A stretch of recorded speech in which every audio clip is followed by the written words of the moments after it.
IELTS Academic, or even better, Academic IELTS, 5 ways to describe numbers.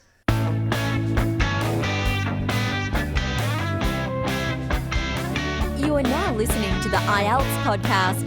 Learn from tutors and ex-examiners who are masters of IELTS preparation.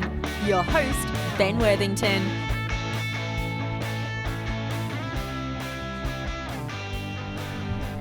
Hello there, my friends. Right, this episode we're going to look in detail at 5 useful sentence structures for you to describe your IELTS Academic Task 1 pie chart, graph, whatever. So, first of all, and I'll tell you just a quick story as well, but before we start with the quick story, I want to just give you a quote that if you've got a pen and paper in front of you, I would write down because I think it's useful. So this is the quote: "Experience is not what happens to a person, it is what a person does with what happens to him." So I just modified it a little bit because the original says man. I'll say the original. Experience is not what happens to a man, it is what a man does with what happens to him. So hopefully you wrote that down and you can just turn it around and play with it, because I think there's some value in there, especially when we apply it to IELTS. So basically, well, I'm not going to explain it because I think you'll get more value just by working through it and trying to understand it. And this will be a good exercise because you'll be just moving the sentences around, understanding the meaning, and it'll just be a good sort of like exercise to move the words and just get sort of like your mental muscles moving. So let's start with the story first, and then we'll jump into the 5 ways to describe the graphs, basically the 5 ways to describe the numbers. So I want to tell you about a woman called Patty Wilson. You may have heard of her, but she was an epileptic, and she was her father was a morning jogger every morning out there, and she said that she wanted to join her dad when she was little. She wanted to join her dad while she was jogging. And this is even when the doctor said, don't do stuff like this in case you get a seizure and all the rest of it. And her dad said, yeah, okay, let's do this. If there is a seizure, no problem. I know how to deal with it. And so they took her, they went running together, and she really enjoyed it. And then she looked in the Guinness Book of Records, and she saw that the longest race a woman had done was 80 miles at this point, and she decided to start breaking these Guinness Book of Records, the distances for female runners. But a lot of people were saying that her epilepsy was going to get in the way and going to hold her back. So I'll tell you what happens with Patty at the end of the podcast. First, let's focus on the IELTS Academic. These sentences and these structures are going to introduce a lot of variety in your writing, which is what you need for the grammatical range and accuracy. And you are going to find it a lot easier if you write them down, and then you can double check them with the podcast, with the actual blog afterwards, and you can review, and you're basically just going to increase your score significantly, especially if you get them right. So let's have a look at the first one. It's very easy, very straightforward. So we can use this for a wide variety. We can use this for line graphs, pie charts, horizontal bar charts, vertical bar charts, practically all of them, except for maps maybe. But actually, yeah, we could use it for maps and flowcharts. But the first one is just starting with a number. And we would say 200 units of the ice cream sold weekly are blueberry flavoured, or 600 units make up the ice cream sold, or make up the chocolate ice cream sales. Okay, so very simple. Put the number and then the units maybe, and straightforward. Okay, and it might seem too simple, but do not underestimate it, because what we want to show the examiner is a range. So we're going to include the simple ones and the sophisticated ones. And also the simple ones are usually much easier to understand. So the next method, number 2, is where we're using percentages. It's similar, and we're going to use similar structures, but we would say 50% of all ice cream sold was chocolate flavoured, or we could say 33% of the ice cream sales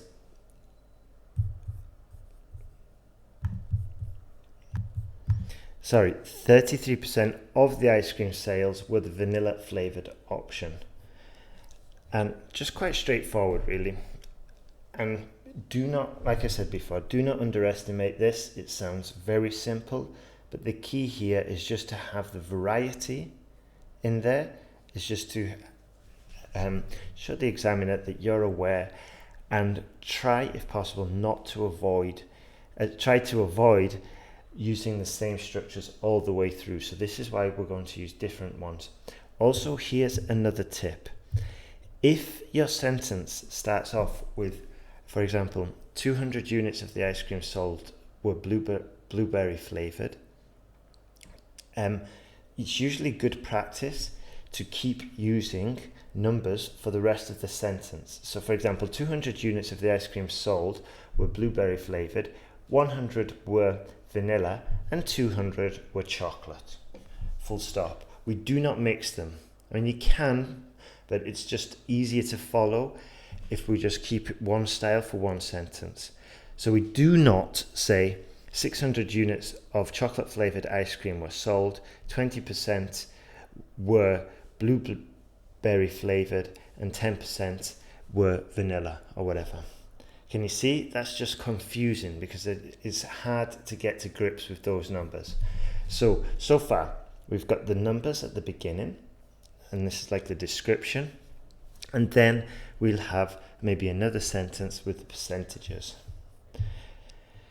Next one, we can start with phrases that begin with A. Okay?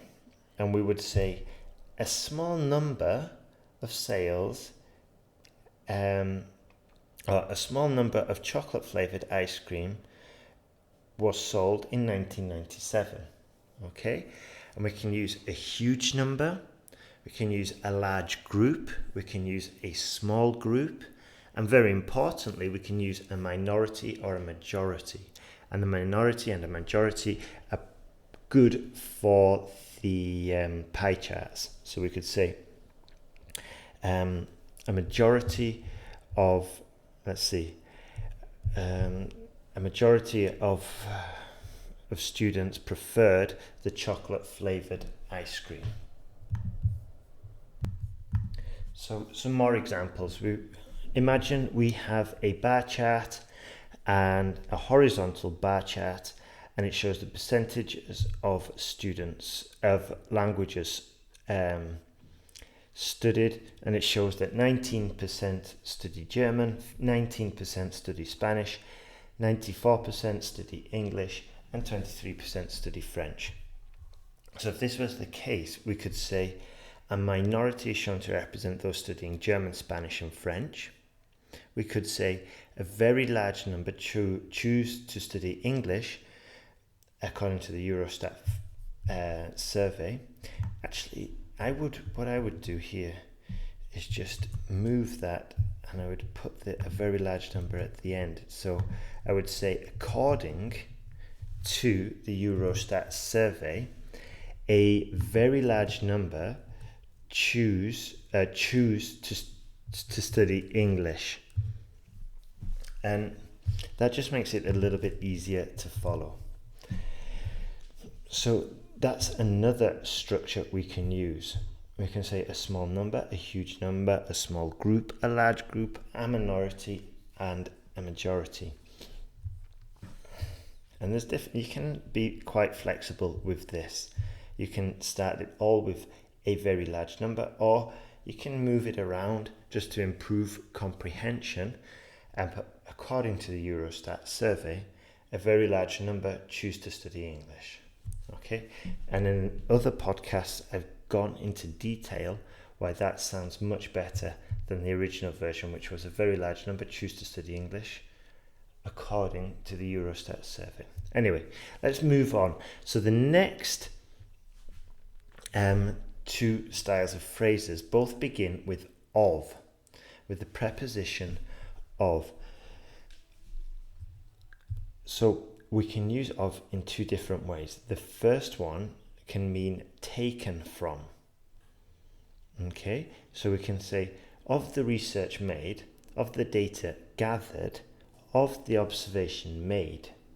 So let's go back to that original vertical bar chart, with the German, Spanish, English, and French languages, and we can say, of the survey conducted by Eurostat in 2015, English is the number one language studied in the world. Can you see? Or of the research made, people who studied English at 94% far outnumbered those who studied other languages. The next being only 23%, which is French. So that's how we would use the of. And it's quite useful, especially maybe in the introductory sentences, or especially in the summary sentences. So we would say, overall, of the research made, English was the most popular, followed by French, and in joint last position were German and Spanish with 19% each. You see, and we've got that overall concluding a summary sentence, but we've made use of the research made, of the survey conducted. Okay, and these are really useful sentences because you are going to have to use that, okay, of the research made, because it's all research, it's all surveys, reports. This is just typical task 1 academic sentences. Next one, we can use of to say out of the, okay? So we can say, of the participants in the survey, 50% preferred to study German. And we'll probably use this maybe in the body paragraph. I'll give you another example. Of the total number of participants, 23% studied French. Or of the initial attendance, blah, blah, blah. Can you see? And this is another sentence that we're 95% certain to use. And the more varied structures we have, the better chance we have of boosting our grammatical range score. Or one component of the grammatical range and accuracy, obviously, is grammatical range. Using a variety of sentence structures is going to help us considerably. So those are the structures. I'll just give you a quick recap. So the first one was using a number. Quite basic, but very useful. And like I said before, do not underestimate it. So we'd say 200 units of ice cream sold weekly are blueberry flavoured, or 600 units of chocolate flavoured ice cream were sold in 1997 or whatever. We can also use percentages. 50% of ice cream sold, 30%, blah, blah, blah. Next one, we used the A phrase. We start with the article. A small group shows to have taken interest in studying German. A minority decided to study Spanish, blah, blah, blah. Okay. Out of those phrases, we use a huge number, a small group, a majority, a minority, a large group, or a small number. There's lots of other ones, but those are 6 which would be very useful for your exam. Then the final 2 were the of phrases, and the first one being taken from, and this is a killer phrase that you are going to absolutely need, of the research made, of the data gathered. It is clear Germany was the most popular destination in 2017. Okay, that's a very useful sentence. And the final one was to mean out of the. So, of the participants in the survey, of the total participants in the survey conducted by Eurostat in 2015, 94% is shown to be studying English, or 94% study English. Okay, so those are your 5 useful sentence structures that you can incorporate into your academic task 1 description. And there's no point in just describing the graph and then finishing. You have to describe the graph, and you also have to review it for errors afterwards, go through, and if you're not aware of your errors, or if you think you're missing them, perhaps the best thing to do would be to get your essay corrected, get some feedback, and ask, the teacher will be able to show you where your errors are. And you can do that either at my site, IELTSPodcast.com, or another site I have, which is IELTS Writing Tasks.net. And you can get your essay corrected. You can see the mistakes you're making, and it's a very quick and effective way to improve.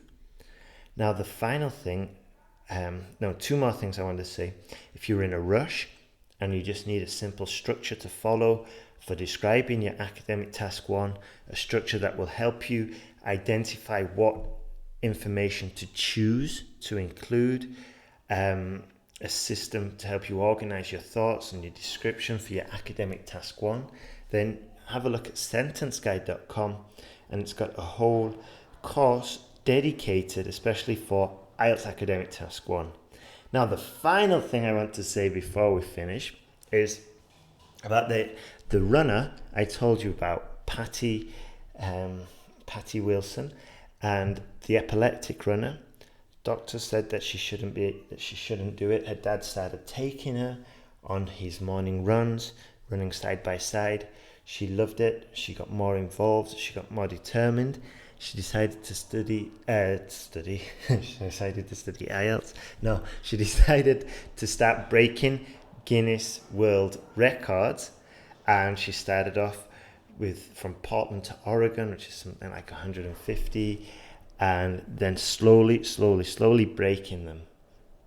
And she just kept doing this for epilepsy. There was lots of dangers involved in case she did have a seizure, but she just carried on. She carried on running, and she just pushed through in face of all the obstacles. And in the very long marathons, her dad continued running with her, and her mother followed as a nurse in like a motorhome behind them. And she did it. Eventually she did it, and she pushed through, and she succeeded.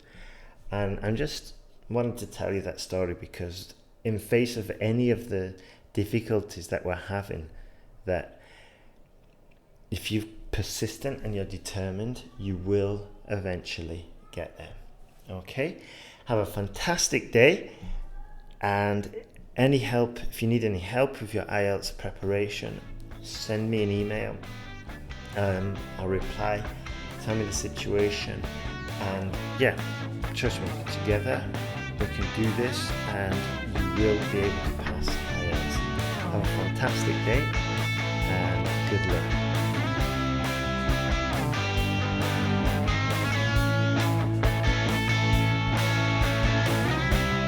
Thanks for listening to IELTSPodcast.com.